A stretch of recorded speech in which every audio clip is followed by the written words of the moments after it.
Hi, it's Ray Rowe with Classic Riva Rides. I'm here with Don Tubbs and his cute little yellow roadster here that we're going to be putting on our site and on the other sites to sell. And he's going to tell you all about it. I believe he's got it all written down and he knows what he's saying. So got a lot of heart and blood and sweat and tears in this little machine. Thank you, Ray. Thank you. Yeah, this is my little, we call it Model T T-Bucket. It's a 22-23 version. It's a fiberglass replica of the original Model T Ford body that you can buy from different manufacturers. And basically you buy a kit, not a kit, you buy a frame from a manufacturer. You can buy the headers from Speedway Motors. You can buy the chassis from California Custom Roadster. You can buy the front end assemblies from California Custom Roadster. And then you pick an engine. Well, I picked a 350 Chevrolet V8 4-bolt main 1996 Chevrolet engine. It's got an L-block carburetor, basically stock inside, plenty of horsepower for this lightweight 1,800-pound roadster. The transmission is a turbo hydro, 350 turbo hydro. It couples to a Ford 9-inch rear end with a 258 gear ratio. The reason that ratio may sound strange to guys who like 411s and all that. Well, that's for quick starts.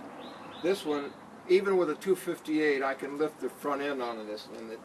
I like safety, so 258, I can go down the freeway at 3,000 RPM, just putting along 65 miles an hour. It's not. It does a little bouncing, but that's because it's a buggy spring type, old-timey hot rod style. And I've got Mickey Thompson special road tires on it. American magnesium, they're called mags, and they're really cast aluminum, but they're called American mag rims. They're famous back from the era of the late 50s, early 60s. I got Michelin on the front with a tire tread that matches the Mickey Thompson tread.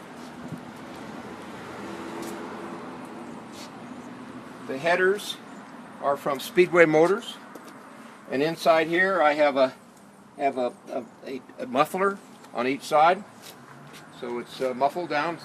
It still sounds, you know, like a hot rod, but it is legally below the dB level for sound. This is what we call a modified Corvair, reverse Corvair steering to what they call a traditional steering assembly. Sprint cars race in a circle track, and they don't want any fans or anything like that. Right. So this takes water from 4 different locations, 1, 2, 3, 4, besides the water through the block. Right. And so it really keeps the temperature consistent throughout the whole block. That's a trick that the sprint car guys do. And then they don't have to use a cooling system. Right. Well, of course, I added a nice little cooling fan, which really is Not particularly necessary, but you did it. well, I only need it in hot days. If I'm stuck in traffic, Yeah. you need that. Click it on. So I designed one that fit just perfectly. So you can click it on, click it off. Yep. Electrically controlled. Yeah. Very, very clever. Yeah. Just turn it on when the temperature gets up close to the 195. I just turn it on.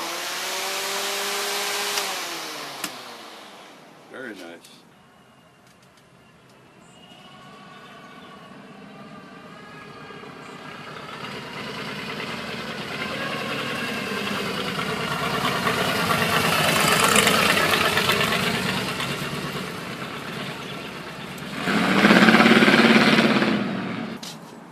That's basically my T-Bucket hot rod.